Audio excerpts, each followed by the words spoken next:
Are you experiencing more lack in your life than you used to? Unfortunately, some things are not in our control, but we can control how we see them. Join me on a 7-week journey from lack to abundance through gratitude. Go to georgianbenta.com/abundance course. That's georgianbenta.com/abundance course to join me now. As kids, right, we're grateful for everything. We're curious about everything. We become less grateful as we get older because we start comparing and we have attachments, we have expectations. And her disease, in a way, allowed us to chip away at that. And I look back on it, and a lot of people ask me, they're like, but for 11 years, you carried the burden of her cancer spreading, and you couldn't share it to her. And she passed away in your arms. And I was like, yes, that's all true. But God, there was so much I was grateful for. I mean, the love we shared, the moments we shared, again, unfortunately, a diagnosis, or sometimes it requires a diagnosis to remove the unnecessary in life. Stay connected to gratitude. Hit the follow button right now and join thousands of listeners tuning in each week. We're the Gratitude Seekers. Come join us.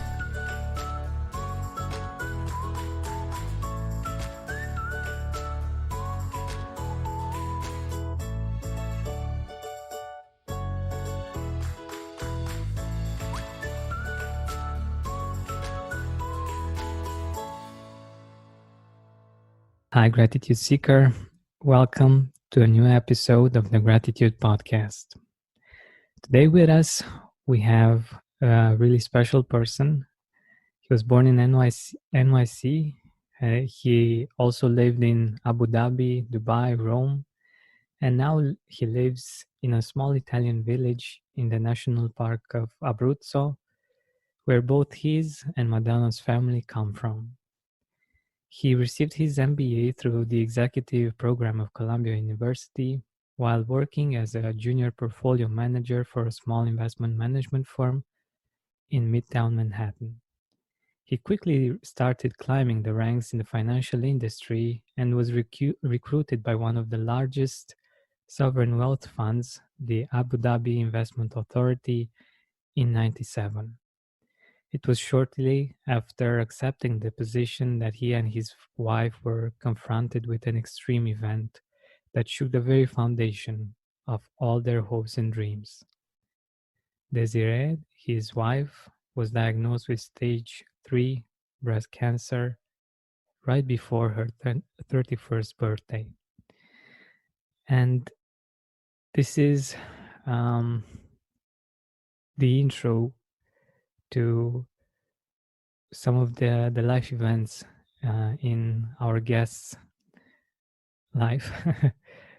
And I'll let him tell you how things evolved from that point, and how gratitude played an important part in his story and in the experience that he had. Welcome, Robert Pardi, to the Gratitude Podcast. Thank you very much for having me. Your podcast is one that I listen to often, so it's a great honor and pleasure to be able to speak with you. The pleasure is all mine. So let's know what happened afterwards. Of course, Sure. I've read about it, but I'm sure that our listeners can find out even better from coming from you. Great, thank you very much. And it was very unusual because my wife was studying to be a doctor at the time. She was doing an MD, PhD, and she had just finished her PhD, and she took a sabbatical between the PhD and the MD to come live with me in Abu Dhabi. And to receive a residence visa, you have to go through basically a health screening. And we decided, because it had been some time, for her to do just a general checkup. Now, back in the late 90s, it was very unusual for a woman in her early 30s to be diagnosed with breast cancer. Unfortunately, it's become more prevalent today. But when they had found a lump, we didn't really give much thought to it because she had found that lump a year before, and her gynecologist actually had said, don't worry, you have cystic breasts, it runs in your family, you're too young. So, and that was the belief back then. When she was diagnosed, my wife basically asked me to step in. She lived her life in a very particular way in terms of not wanting to judge her efforts in anything. And she said to me, she said, Robert, I know too much to be dangerous to myself. Will you be willing to become my surrogate? I don't want to know anything about my disease. I just want to know the next steps. And for the next 11 years, I basically managed her disease, which is very unusual because she didn't even want to know the names of the chemotherapy she was on. They would actually cover the bags for her during the infusions. And while she was doing that, she graduated medical school. She was on the Oprah Winfrey Show for graduating against the odds. And she went into a period of remission. Now, the more I think about it, back then they did not really use PET scans. They were only CAT scans, and PET scans are much more specific and detailed. So I don't know if she really truly was in remission because it was such a short period of time, but there was the belief she was in remission. And when her cancer returned, I was blown away. It knocked me in the deepest, darkest hole that you could possibly imagine. I couldn't believe that it came back. I had been hopeful that it wouldn't, even though when she was diagnosed, she was actually diagnosed in Dubai. She had the surgery, the mastectomy in Dubai, and they had told me she had a lifespan of 24 to 30 months. She did wind up living 11 years. She became the head of palliative care at New York Hospital. She had this amazing life. But I truly didn't want to believe those statistics. So when she was in, quote, remission, I felt we could just go on with our life. And when she did recur and I had to be confronted with the inevitability that I couldn't save her, the hardest thing was not caring for her. The hardest thing was not being able to cure her. And that's when I started learning about gratitude. That's when I started learning about surrender, purpose.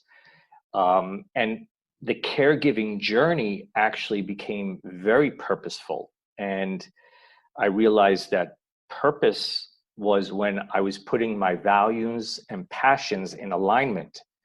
And it no longer, I didn't mind carrying the weight for her because it didn't become about me. Once I realized my job, my purpose was to support her through her life journey and to the destination she was heading towards, which was most likely death, and unfortunately wound up being death.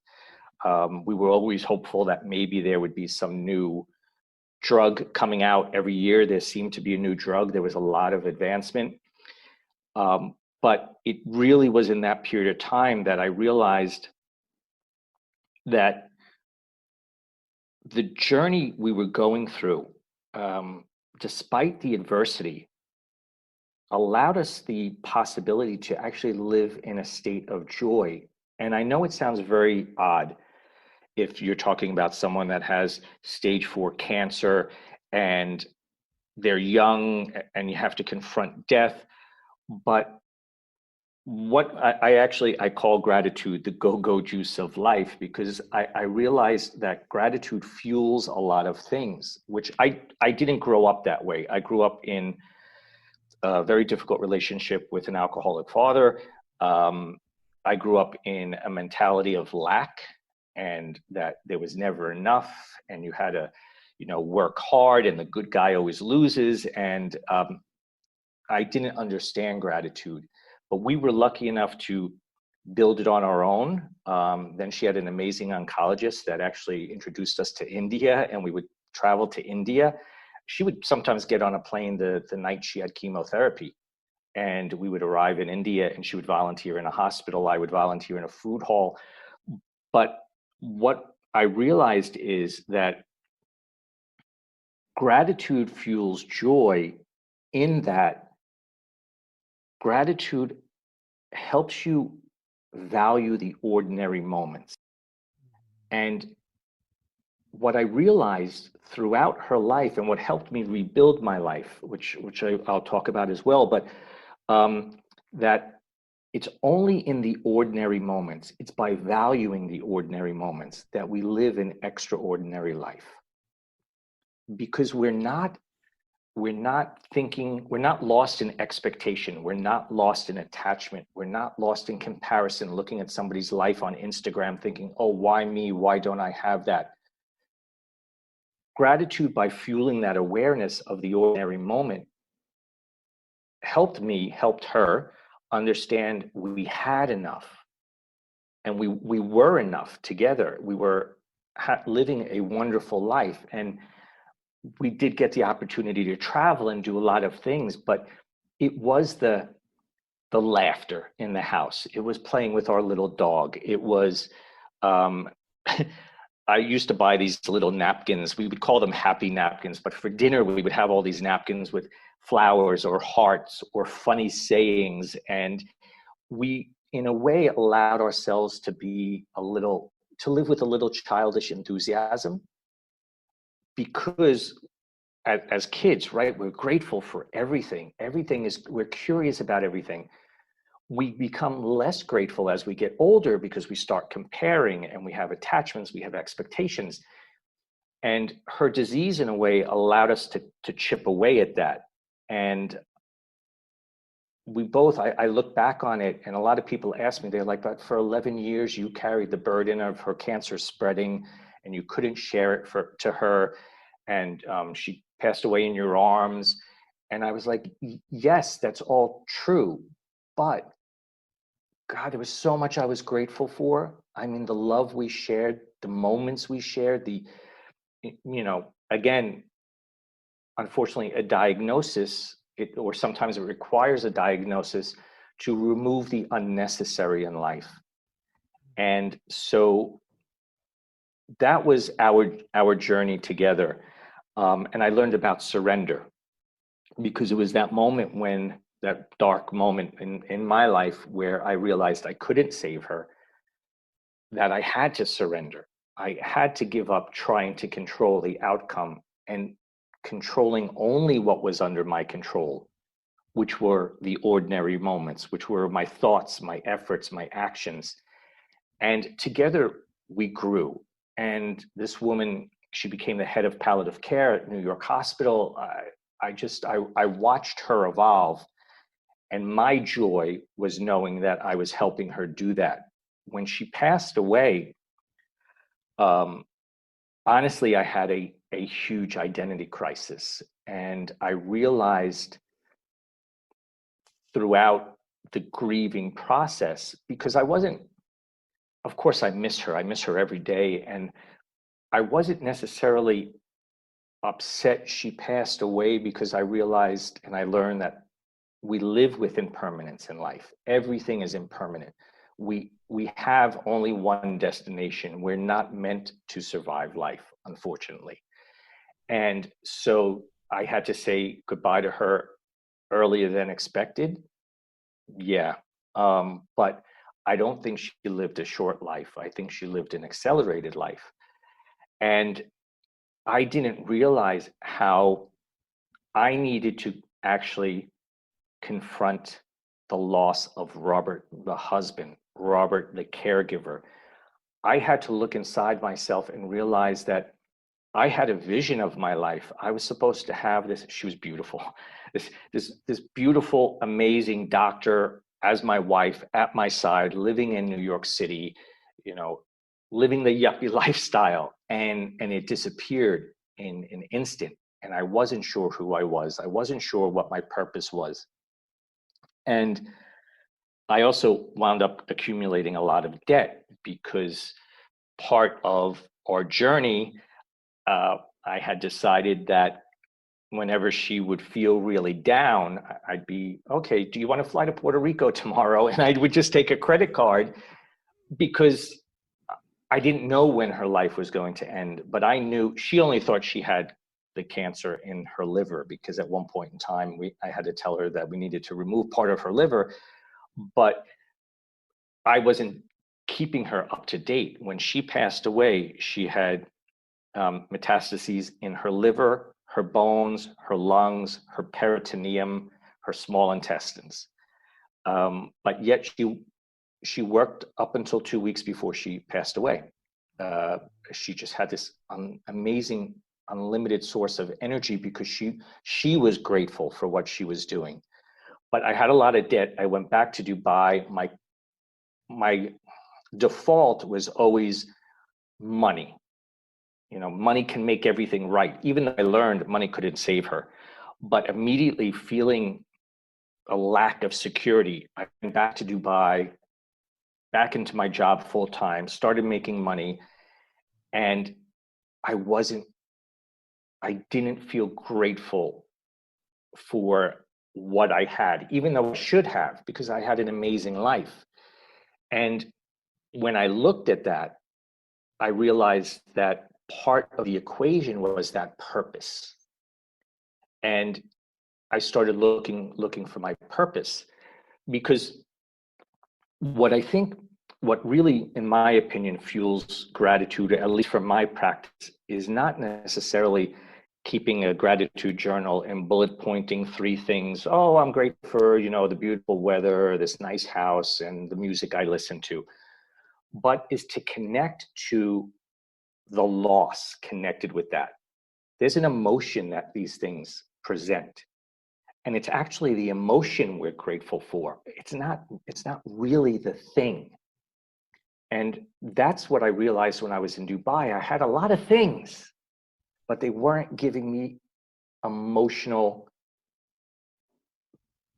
reward, emotional payment. They weren't filling that. And so I had always had a fantasy about living in Italy. I have Italian blood, and I didn't think I would ever come to Italy, because my wife's last birthday, we spent it in Italy and India. And Italy, I just thought, how can I go? All I'll do is think about her. But one day I decided to show up in Italy, and it was for a vacation. It was a 2-week vacation. I stayed for 2 months. I was talking to my business partner, and I'm like, I need this time for myself. He was, by that point in time, he was like a brother from a different mother, right? Because he just supported me so much when I was taking care of Desiree. And when I went back to Dubai, his name was Khalid, and I said, Khalid, I don't know what it is, but I need to move to Italy. And he said, well, you're writing the next chapter of your life, so do what you think is right. And I showed up in Italy one day with 2 suitcases. I didn't speak Italian. I didn't have a job. I didn't know anyone. I didn't even have a house. I just sort of took the leap, because I realized I wanted to look back on my life and be grateful for not letting fear get in the way. And so I showed up. Yeah, it's so, a lot of people say that fear is false evidence appearing real. And I love acronyms myself. And I redefined fear as finding excuses against reaching beyond your comfort zone. And so I said, no, I'm going to take the leap. And I showed up in Italy.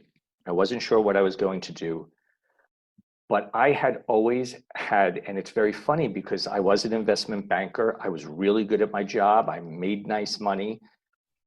I chose that career because I wanted to make sure that I was financially independent and could get away from my father. So as a child, money to me was going to save me. It was the ticket to get away from that household. But I always had a dream of doing something more purposeful, for lack of a better word, or fulfilling to my inner soul, not necessarily just my bank account. And when I came to Italy, I decided to go to school to become a life coach. Partly it was for myself as well, because I wanted to understand myself better and understand the journey. While my wife was undergoing chemotherapy, I actually wound up volunteering in the doctor's office to be a chemotherapy companion for people that didn't have companions. And, I would take them back home in a taxi, make sure they were okay. And all of that just had shifted my perspective 180 degrees. So I decided to rebuild my life. I became a life coach, and I wanted to get my Italian citizenship. And technically, I'm 3/4 Sicilian and 1/4 Abruzzese. So Abruzzo was closer to Rome. I was living in Rome at the time, and I drove out to the small little town called Pacentro. And I actually didn't know beforehand that I was from Pacentro because my family never spoke about the Italian background. I think their generation, immigrants in the United States, tried so hard to become Americans that they would give up their past identity. And I knew Pacentro because of Madonna. Actually, I was a big Madonna fan, and I knew she was from this little town, which is funny because I'm friends with her cousins. She's never been here. And I'm just like, I can't believe your cousin is Madonna. Like, I can't believe it, right? So I showed up in this town, and I fell in love. And I literally had one of those, if you've seen the movie, the Under the Tuscan Sun, I told them I would like to, maybe buy a small house. And they would show me homes, and I didn't really like anything. And then they took me to this one home, and it was huge. It's huge. And I was like, no, this is too big. They're like, just take a look at it. And I walk inside. Where there were supposed to be windows, they were just openings. Someone had stolen all the window fixtures. So, and there were birds everywhere. There was bird droppings everywhere. It stunk. I walked out onto the balcony, which I wasn't supposed to because it was crumbling, and they're like, be careful. And I looked at the valley in front of the view, and I was overwhelmed with this sensation of peace and gratitude that my life was bringing me to a place to enjoy something so beautiful. And I made an offer on the house, very, very, very low, because it was crumbling. And they accepted it. And I was like, oh, now what do I do? I was like, now, was this really what I wanted? But it all fell into place. And one day I was sitting in a church in Rome. There's a beautiful church in Rome called San Clemente. And it's actually a church built on top of a really ancient church, built on top of a pagan ritual site. And you can actually go down to the first century BC, AC, after Christ. And it was incredible. And so I was looking at the mosaics, and I started looking at all the different pieces because, the mosaics were made by hand. The floor was spectacular. And I was sitting there, and I started to notice. Spend more time outside with fresh air in your lungs and healthier habits in your schedule by eliminating the hassle of prepping, cooking, and cleaning up after each meal. Stress-free eating is just one click away this spring. Factor's delicious meals range from Calorie Smart, Keto, Protein Plus to vegan and veggie, and they're ready in just 2 minutes. Customize your weekly meals with the flexibility to get as much or as little as you need. Pause or reschedule deliveries to suit your lifestyle. Also, discover more than 60 add-ons every week, like breakfast, on-the-go lunch, snacks, and beverages to help you stay fueled and feel good all day long. Head to factormeals.com/gratitude50 and use code gratitude50 to get 50% off your first box plus 20% off your next box. That's gratitude50 at factormeals.com/gratitude50 to get 50% off your first box plus 20% off your next box while your subscription is active. That each piece was broken. Each piece was flawed because they were cut by hand. So they weren't perfect at all. But the overall mosaic was intriguing, beautiful, captivating. And I thought, wow, that's what life is. Life is putting pieces of a mosaic together. They're not all perfect, but they create a depth in our life. And I sort of broke open in that moment where I realized I have to be grateful for even the bad things in my life because it made me who I am. And so if I value my mosaic, I have to sit there and to really appreciate everything, I have to say thank you. Even if it was things that I wouldn't have wanted to have. Would I still want to be with my wife? Of course I would be. Eventually one of us was going to have to say goodbye to the other. But that doesn't make life horrible. It means that there's a big piece in my mosaic that has created something beautiful and has given me something beautiful. And I'm a big superhero and Harry Potter fan, so I apologize to anyone who's not. But if you know Harry Potter, the story Harry Potter, you know he has that scar on his forehead, which came from his mother's love protecting him from the death spell. And what I say constantly is I am beautifully scarred for having loved and cared for my wife and even lost my wife, because that journey, that woman basically had chemotherapy a minimum of 2 times a month, but let's say 2 times a month for almost 11 years. And for as much as she was doing it for herself, she was doing it for me because she wanted to stay with me. That act of love, that act of bravery, which is also, I think, surrender is pure bravery. And she surrendered to the inevitability of what was possible and then wanted to live in the moment. And so that all gets back to how, for me, gratitude became the underlying bedrock of life, good and bad, because it all brought us to, if you're thankful for who you are, and that's the big question, right? For all of us, we need to get to know ourselves. But when you're thankful for who you are, I'm thankful for my father for being the way he was. Maybe if I didn't learn those lessons when I was a child, I wouldn't have recovered from the loss of Desiree, or I wouldn't have been able to care for her. And it gave me such a broad perspective. That's why I call it the go-go juice of life, because it fuels everything. It literally fuels everything. And that's why I've also found your podcast so amazing, because you have these great guests that have, all these different perspectives, and they just help really define what gratitude is and why it's so important. So that's pretty much my journey up until now. I've actually, my wife's memoir is called Chasing Life, and that's going to come out on June 21st. And while it's not a book about lessons, the theme of the book, or I think what I'm hoping the book presents, is that understanding that it is the ordinary moments, being grateful for those ordinary moments that make our life extraordinary.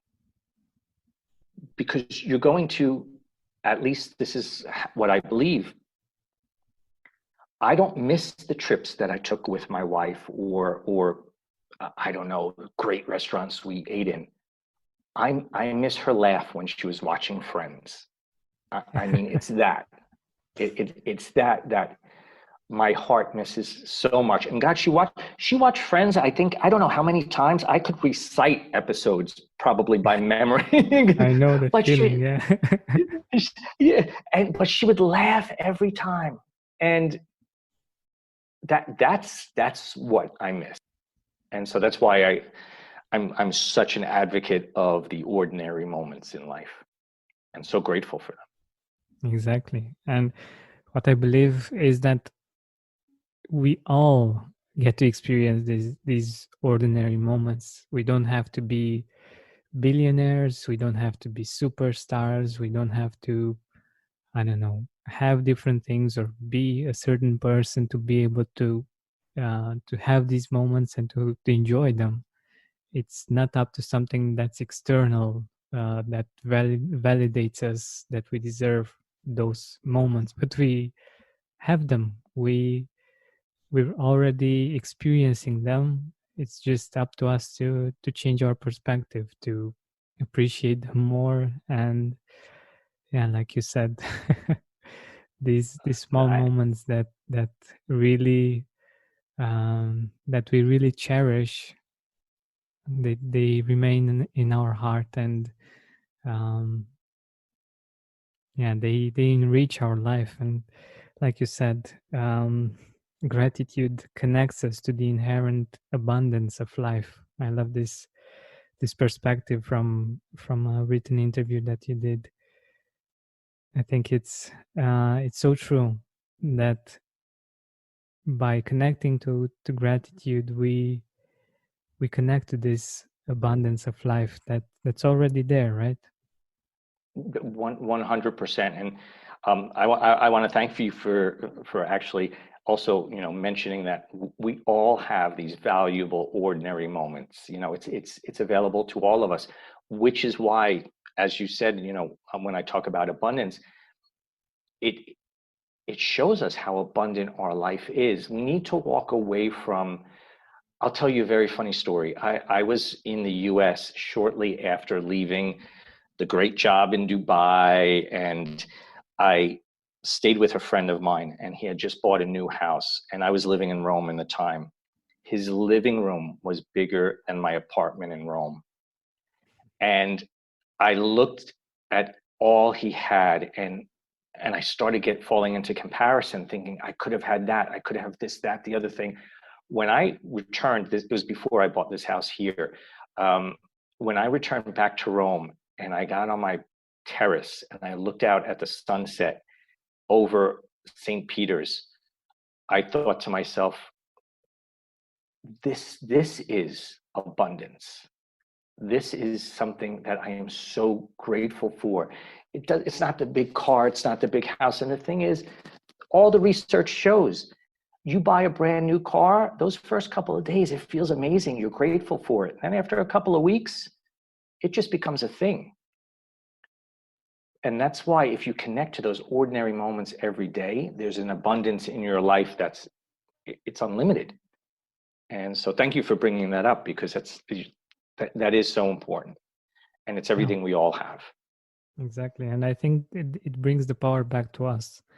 Otherwise, it's like, okay, when am I going to have enough money to buy that and get that experience? But by doing this, we can be happy right now. We can be grateful right now. We can bring abundance in our life right now. It doesn't have to be that we get to a certain point or to a certain place, and that doesn't mean that we won't get there. I don't think it's necessarily bad to have different things or to want beautiful things in life, but it's about our habit of appreciating what we already have, that when we get there we can enjoy it even more, and we are not dependent dependent on that. So if at some point, Exactly. yeah, if at some point uh, it gets taken away, that doesn't mean that we're going to be any less appreciative and grateful of our life, isn't it? 100%. And if you just think about that idea of, because it is great to have goals and aspirations and want things. And I agree with you 100%. What we're talking about now does not at all negate that. That's all part of our human experience. That's all part of building an amazing life. But being dependent on those things, just think of the fact of, waiting to get something to be happy or be grateful. While you're waiting, and if you're not focusing on all the ordinary moments during that process, you've given your power away to be happy to something in the future. You feel like a victim because you can't control all the forces that could possibly stop you from getting what you want. The ancient Stoics used an idea of an archer. And when the archer lets go of the bow, so many different things can happen: a gust of wind, a bird, an earthquake, whatever the case is, right? So it's the fact that the archer was more involved in the preparation and living in those moments before letting it go. So he wasn't, or she wasn't there waiting for it to hit the bullseye and then I'm going to be happy. No. And that's what is so important. What's underlying gratitude, right, is the fact that, yes, if those things come, great. But I know I have so much to be grateful for in this moment. Exactly. That doesn't mean not to dream and hope. Look, I showed up in Italy, right? So I didn't stop dreaming and hoping because I was grateful. But what I realized, it gave me more clarity and serenity to actually move forward, because I wasn't putting everything in the future. I wasn't saying, once I get there, I was saying, I have so much already and this is wonderful and I want to work towards that goal. So it's interesting because in this small town I live in, there is they kept a home similar to what it used to be. And the woman, she actually passed away in the 70s. But she lived for almost 80 years. So she had that house in the late 1800s. And you walk in, she used to, they show, there was no heat. There was just one faucet. There was one light bulb. She slept with a donkey in her room for heat. And you walk in there and you think how lucky we really are for the things we have in our life already. Like, just go wash the dishes by hand with only cold water for a week, and you're going to be very happy that you have hot water. Yes, it's so much tied to abundance. It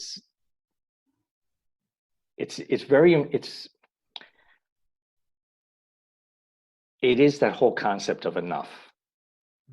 Because when you're living in a state of I don't have enough, life feels like a struggle. And it's exhausting. When you're living in a state of, look at all the wonderful things I already have. And one of the things that no one can ever take away from you is your perspective on beauty in life. Then all of a sudden, the world is much, much bigger and doesn't feel like a struggle. Exactly.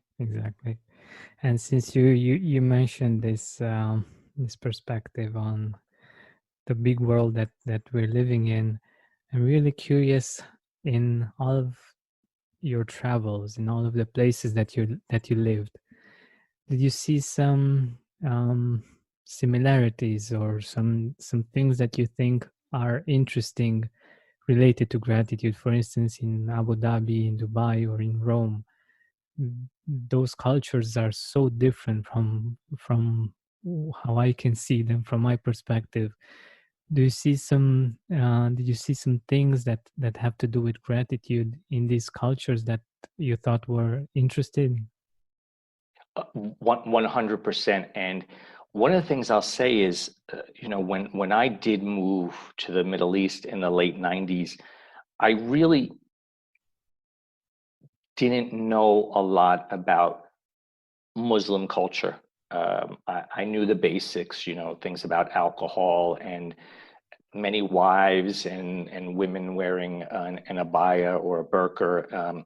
In Abu Dhabi and Dubai, it's an abaya. It's a very light fabric, actually. And I didn't really know what to expect. One of the first things that really was absolutely wonderful to see, and this was also in India as well, but it's anywhere in the world, is how we're all the same. The need for love and friendship and family. And what I did notice in India, even in Italy, but outside of the United States, the family unit is so, so important. In the United States, the way I grew up, 18 years old, you leave the house, everyone goes in different directions, you see each other on. I grew up as an Italian American, so I did practice more on the weekends. Every Sunday, there was the big Sunday dinner, Sunday lunch with, the whole family, the cousins and everything. But, we all lived 2 or 3 hours away from each other, but we would all make the trip. And then as the generations move on, that fell apart. But the family was so integral to everything. And from a gratitude point of view, an abundance point of view, the biggest eye-opening experience to me was in India, when I was working in the food hall, because these people would come in, and my first time I really didn't understand the procedure because it was a dirt floor. The food hall was actually more of like a temporary structure, almost like a tent, with banana leaves on the floor. And that actually was their plate. And 200 people at a time would come in, they would sit down, and basically my job was to give a scoop of rice and a scoop of dal. And I'd say 90% of the people would offer me the first bite. They ate with their hands and they would pick it up and they would offer it to me. And I finally asked someone that spoke well enough English, why do people do this? And they explained to me how, for them, gratitude meant wanting to share it, because they were so grateful for what they had that they wanted to give a piece to somebody else because they already had enough. And that, in a way, is where I started to get this understanding of enough. This was probably the only meal they were going to eat. And that one bite, of course, really wasn't going to change their life. But knowing they were giving it filled them with so much gratitude for what was left for them to eat that it made the whole thing, let's say, a spiritual practice. Because I didn't realize how, while we might practice gratitude as, let's say, a tool to a certain extent, what I did notice in India, I would also say the Muslim religion is very well ingrained also in gratitude, from what I saw, that this idea of giving and sharing what you already have is so important, because it only fuels gratitude.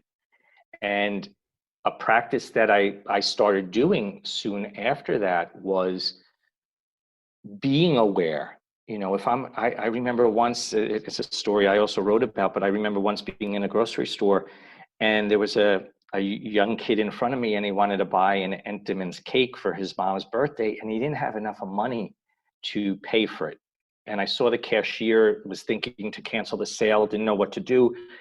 And I sort of, like, in hand signals from behind the kid, let her know that I was going to pay for the cake.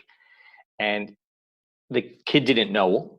he just thought he got a discount or the person was very nice. And I thought to myself, wow, if I only had $2 left in my pocket and one of those dollars went to causing somebody to be able to give a cake to their mother, that would be much better than having $2 and buying myself something bigger to eat.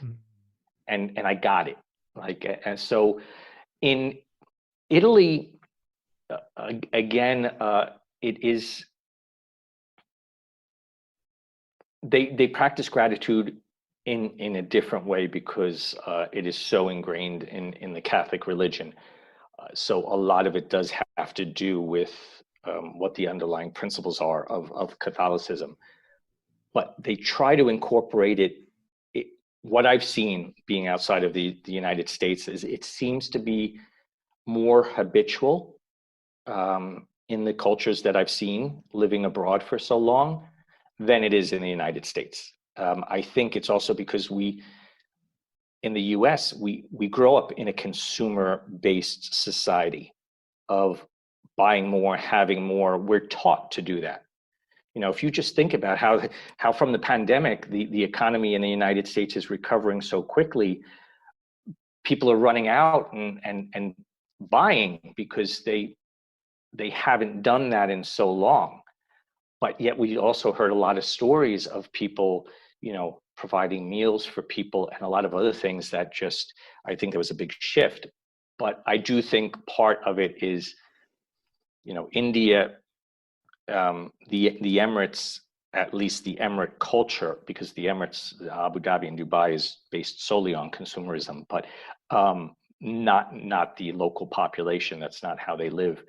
And then Italy, consumerism is not, it's something you do every so often for enjoyment. It's not like buying something on Amazon every day to feel fulfilled. Wow.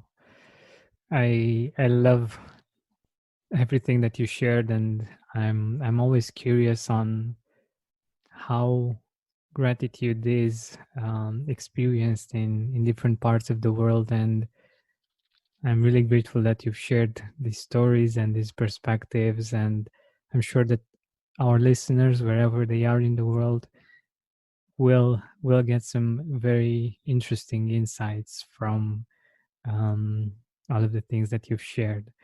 And since we're nearing the end of our time together, I wanted to ask you, where can our audience get the book? Where can they get in touch? How you can be of service to people?